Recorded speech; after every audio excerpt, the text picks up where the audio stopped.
everyone, back again with me Rini Rahmadayani from English Department Class 2A. So today I want to tell you the material about communication and critical thinking. So let's get started. First, what is communication?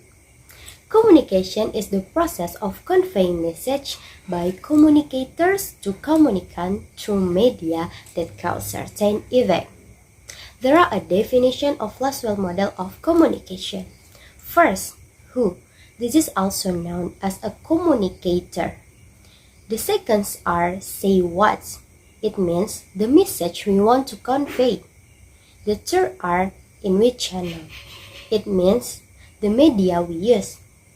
Next, to whom. This is also known as a receiving the message. The last are with what effect. It means what effect do we feel after communication.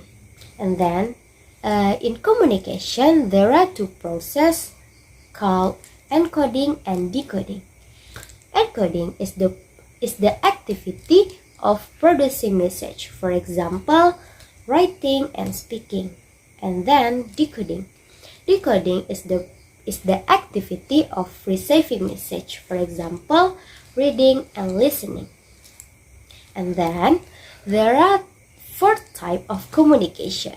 First, type of communication based on how to convey information, divided into verbal communication and non-verbal communication.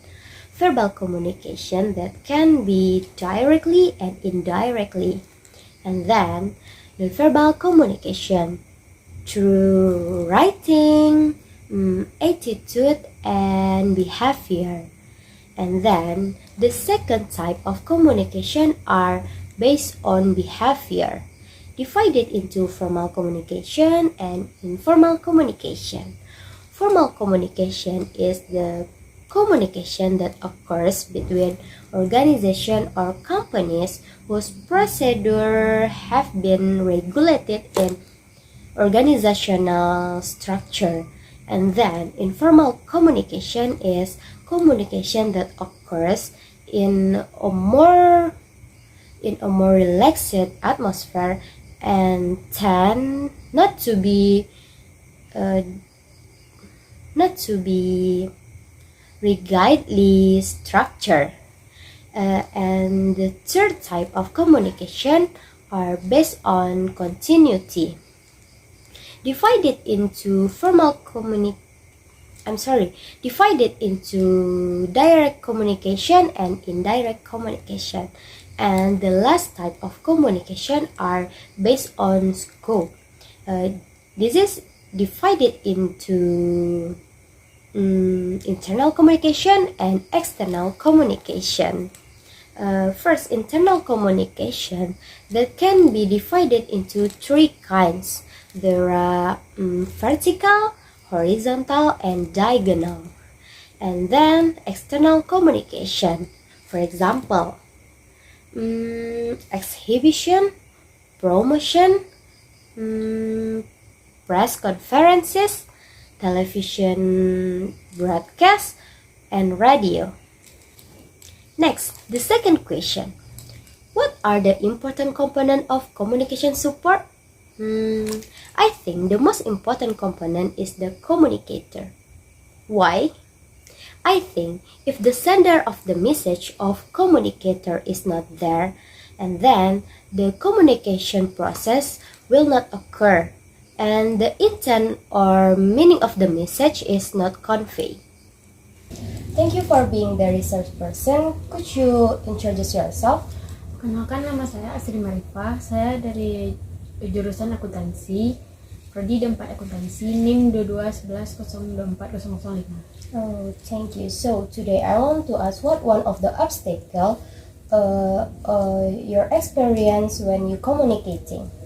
Menurut pengalaman yang saya rasakan, salah satu hambatan komunikasi bagi saya adalah hambatan lingkungan.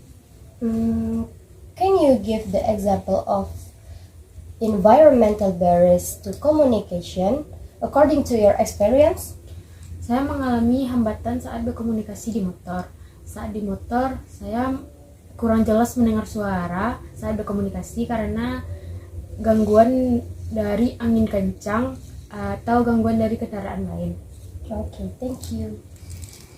The last question are, what is the importance of critical thinking in communication and how to shape it? I think critical thinking is very important for us. Why? Critical thinking allows us to sort out information that is important or not to solve problem and helping you make important decisions in various aspects from your life, work, and career. And how do you shape it? First, ask a lot of questions and be diligent in finding out. And then, listen when others are talking or giving information and idea. And last, consider all the possibilities that can occur, both positive and negative. Okay, that's all from me. I hope you understand my explanation. Thank you for watching and see you in the next video. Bye bye.